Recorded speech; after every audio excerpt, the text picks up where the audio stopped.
সংকট যদি ঢাকা বিশ্ববিদ্যালয়ে না থাকে তাহলে এই ক্যাম্পাসে আর কোনো মৌলিক সংকট থাকবে না। এটা হচ্ছে মূল সংকট।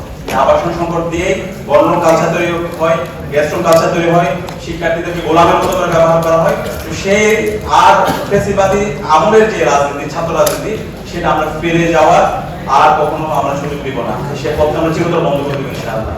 তো সেটার জন্য আমাদের এই প্রকল্পটা বাস্তবায়ন হওয়া দরকার। এই প্রকল্প বাস্তবায়ন করার জন্য আপনাদের সহায়তা দরকার, স্টুডেন্ট প্রশাসনকে প্রেশার ক্রিয়েট করা এবং সঠিক সময়ে যে নির্ধারিত রোডম্যাপ দেওয়া হয়েছে সেই সময়ের মধ্যে যেন কাজ শেষ হয়, সেটার জন্য আমাদেরকে সর্বোচ্চ কাজ করতে হবে।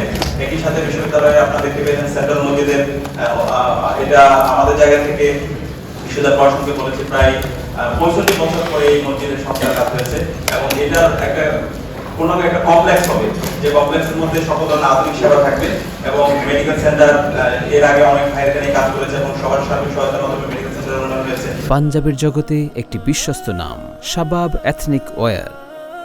এবারে আমরা ইতিমধ্যে বলেছি আমরা প্রতিদিন শিক্ষার্থীদের কাছে জবাবদিহি করতে চাই। সেই জবাবদিহিতার অংশ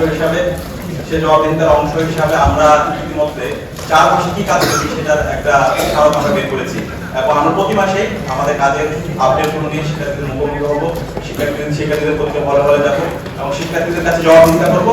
শিক্ষার্থীরা হচ্ছে আমাদের পরিচিত এবং শিক্ষার্থীদের যে আকাঙ্ক্ষা তাদের প্রত্যাশা আমাকে একটি আমরা শব্দের ক্যাম্পাস নির্মাণ করবো ইনশাআল্লাহ। তো আমরা আশা করছি আমাদের ঢাকা বিশ্ববিদ্যালয়ে যে গণতান্ত্রিক যে পরিবেশ শুরু হয়েছে, তৃণমূল পর্যায়ে সেই পরিবেশটা আমাদেরকে ছড়িয়ে দেওয়া দরকার।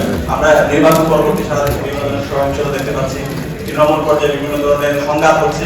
আমরা সবাই অনুরোধ করবো যে আমরা সবাই ঐক্যবদ্ধ হই ফ্যাসিবাদের বিরুদ্ধে, খুনি হাসিনার বিরুদ্ধে এবং এই জুলাইয়ে যারা গণহত্যা চালিয়েছে তাদের বিচারের প্রশ্নে যেন আমরা সবাই ঐক্যবদ্ধ হবে এবং নতুন বাংলাদেশ নির্মাণের জন্য সবাই যেন আমরা ঐক্যবদ্ধ থাকি এবং আমাদের কমন এনিমিকে ঠিক করে আমরা ঐক্যবদ্ধভাবে আমাদের এই বাংলাদেশের নির্মাণ করি। সে আহ্বান জানিয়ে এবং আমাদের সবার জন্য দোয়া আছে আমি আমার বক্তব্য শেষ করছি। আসসালামু আলাইকুম।